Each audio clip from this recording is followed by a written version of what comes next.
Hi there everyone, I'm Rob, the new animator working on Alligori along with Graham. So this week I was tasked with beginning the animations for our main character, Ravi, and the name of the game was kind of learn his personality a bit and also get used to the script which we are using to give the animations a more retro feel. Rather than animating at 30 frames a second, they're actually getting animated at around between 14 and 16. We haven't quite landed on where we want to be with that yet. But yeah, it's going to be a nice balance between how smooth things are and how retro things look. So as you can see, there's a few animations on screen. We have 7 of them here, and these were done this week over a period of about 2 days. So we're just going to start with the basic breathing idle.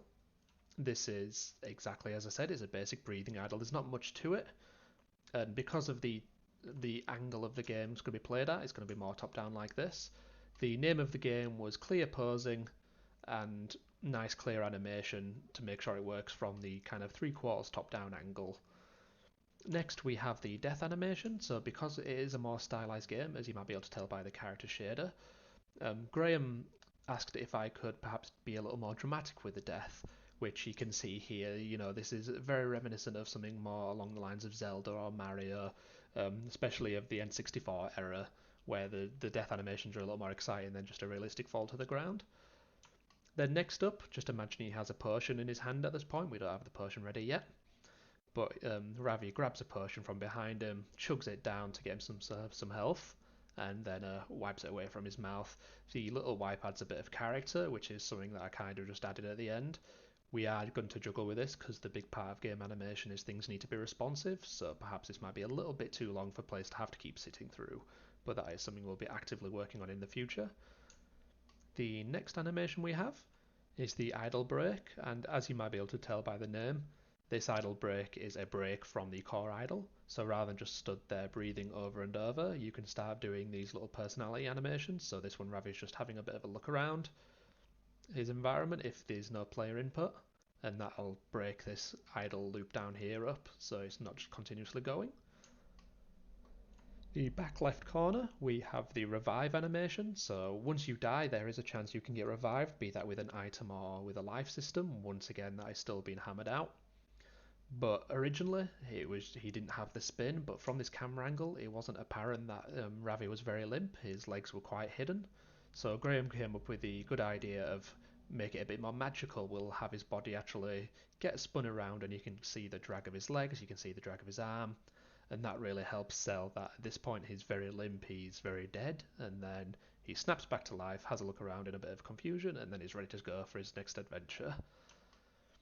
Then the last two animations we have is just his basic locomotion. So because we are emulating a retro style game, there will be minimal or no animation blending between walk and run. So similar to a pixel art game, when you move, it'll just snap straight into the animation it's supposed to go into.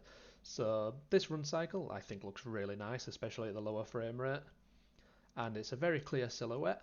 It's a very smooth action, and even with the lower frame rate, all the key poses are there, and it's just very lovely to look at. This might be one of my favourite ones, along with the revive animation I'm a big fan of as well. And then finally, we just have the basic walk animation. Ravi is a child, but he is quite confident in his adventures, so we have his sword arm back in both the walk and the run, like he's ready to dive into action. So in the future, we will be tweaking the script to see what frame rate works the best with the animations. I've landed on about 14 to 16. Graham prefers a little bit higher at 16. But yes, that will be something we will be working out, and I will show you what the animations look like originally without the script, and you can kind of see the difference it makes. Is it actually going to work? There we are. You can now see how smooth these animations are. This is how they are animated within the software that I use, which is Maya. And this is how I see them within Maya. Then once we import these into Engine, we apply the script, give it a moment to update. There we are. Now you can see that they're a lot more, they look a lot less smooth, but then that mimics the retro feel, but then they still have a smoothness to them without them feeling jerky or jagged, I suppose is the words we could use. So I'll end it here, and I'll let Graham continue on with his with his video. So we're looking forward to getting some more updates in the near future.